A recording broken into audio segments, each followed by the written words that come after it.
उद्घाटन होगा। लंबे समय से हम लोग सुन रहे थे कि हमारे क्षेत्र का विकास एयरपोर्ट न होने के कारण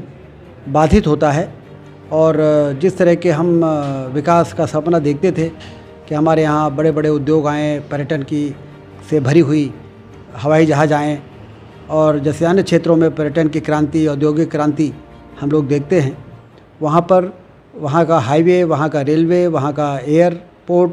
ये सब की बहुत बड़ी भूमिका रहती थी। लेकिन हमारे यहाँ एयरपोर्ट ना होना ये एक बहुत बड़ी कमी थी हमारे यहाँ, जो दूर हो रही है। और 78 के बाद 1978 के बाद मध्य प्रदेश में कोई नया एयरपोर्ट का लोकार्पण प्रधानमंत्री जी के कर कमलों के द्वारा कल हो रहा है। तो आप सोचिए 78 22 साल वो और 24 साल ये, 46 साल बाद मध्य प्रदेश की दृष्टि से भी हम देखें, विंध्य क्षेत्र का तो बहुत बड़ा फ़ायदा है ही, लेकिन मध्य प्रदेश की दृष्टि से 46 साल बाद कोई नया एयरपोर्ट मध्य प्रदेश को मिलने जा रहा है। इसलिए प्रधानमंत्री जी के कर कमलों के द्वारा इसका वर्चुअल कल वो बनारस में रहेंगे और वहीं से रीवा एयरपोर्ट का उद्घाटन करेंगे और उसके बाद 5 नवंबर से शेड्यूल्ड फ्लाइट रीवा से भोपाल, भोपाल से रीवा, रीवा से खजुराहो, खजुराहो से लखनऊ और ये नियमित रूप से 5 नवंबर से शुरू होगी, क्योंकि 15 दिन SOP जारी करने में DGCA को लगते हैं उद्घाटन के बाद। तो स्टैंडर्ड ऑपरेटिंग प्रोसीजर, उसमें कई फॉर्मेलिटीज़ होती हैं जो DGCA के मार्गदर्शन में पूरी की जाती हैं।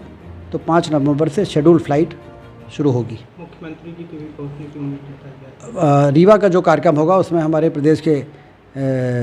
माननीय मुख्यमंत्री डॉक्टर मोहन यादव जी और पूर्व उड्डयन मंत्री और भारत सरकार में मंत्री, जब इसका भूमि पूजन हुआ था तो इस विभाग के मंत्री थे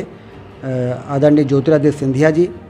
और दूसरे डिप्टी CM जगदीश देवड़ा जी और इस ज़िले के प्रभारी मंत्री प्रहलाद पटेल जी, सांसद जी,